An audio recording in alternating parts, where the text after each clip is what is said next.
Hi and welcome back to my YouTube channel. Today we are going to talk about 5 habits of wealthy people. The difference between rich and wealthy is that getting rich is just about the accumulation of money. It can come and go, and if someone who's rich loses their money, they may have trouble regaining that or rebuilding again. When we talk about building wealth, we generally think of numbers or how we can increase our income, how we can invest, or how we can make better decisions based on numbers. But wealthy people are also doing things that aren't numbers focused. History is full of lotto winners that end up broke in a matter of a few years after winning big, or sports people who are great at what they do but not so much with their money. But for wealthy people, it's very much a mindset. This blog will go through 5 things that wealthy people do on a regular basis that make them financially successful. Of course, this isn't a every millionaire does this, or do these things for guaranteed wealth. It's more a look into consistent behaviors of the most successful and wealthy people. Number 1. Exercise. First up is that they exercise. Generally they're exercising for at least 30 minutes a day, and they're doing that around 4 days per week. It's not a lot, it's not a huge commitment, but research shows that people who exercise have much better outcomes in terms of the way that they think, getting clarity in their life, and making decisions. There is tons of research out there on exercise. I'll let you see what you can find, but exercise is something that wealthy people do constantly. Richard Branson is notorious for kite surfing and jogging. And billionaire owner of the Dallas Mavericks, Mark Cuban, says he does 1 hour of cardio 6 or 7 days per week.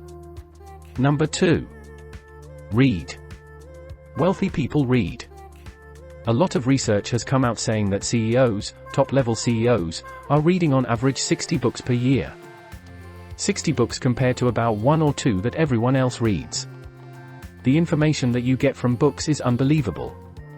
It's something that you can't access anywhere. The dense information that you can get in your ear through audiobooks is also an efficient use of time. You can read for half an hour per day while you're exercising. That's health and wealth in one hit.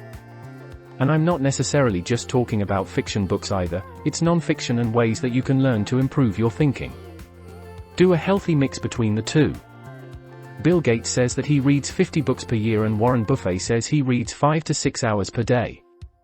Number 3. Network. A lot of people say that your network is your net worth. That means that you're getting exposed to other people and it opens the doors for many other opportunities. You're not going to be able to build your wealth just by sitting in your back room and keeping to yourself. You've got to get out there, you've got to get to events, you've got to talk people.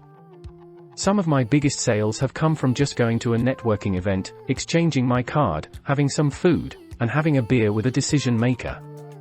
Prior to that, I've tried cold calling or I've tried dropping in and they're always too busy, but when you get face to face with someone, and they can see what you're like as a person, that's when the opportunities can really start to open up. So, get out there and start networking. Number 4. Mentors. Arnold Schwarzenegger says in his book, "There's no one that is self-made." Everyone has mentors, everyone has guides, everyone has coaches, advisors. Find your mentors, find people who've been there and done that with that experience. It doesn't necessarily have to be face-to-face, that's ideal, but I understand that it can be limiting. For me growing up, I had my father as a mentor, but looking beyond that, in terms of building wealth, I turned to books. Having those books, having those people that have built billion-dollar fortunes, and seeing what decisions they make and how they operate, is what I've used as mentoring as well. Ask business owners or investors you look up to. But don't come out and ask, "Hey, can you be my mentor?" Play it cool. Go for coffee and follow up with a few emails. Number 5. Gratitude. Wealthy people practice gratitude every day. There's nothing worse than thinking and comparing yourself to others and saying how far you are behind. Instead of saying "I don't have this," be grateful for what you do have. There are plenty of people out there who believe that you are living a version of their best life. So if you're getting sick and tired of going to work, rather than waking up and saying, "I have to go to work today," wake up and say, "I get to go to work today," because there are plenty of people who are out there struggling that don't have employment who would like to be in your opportunity and take advantage of what you have. So, practice some gratitude.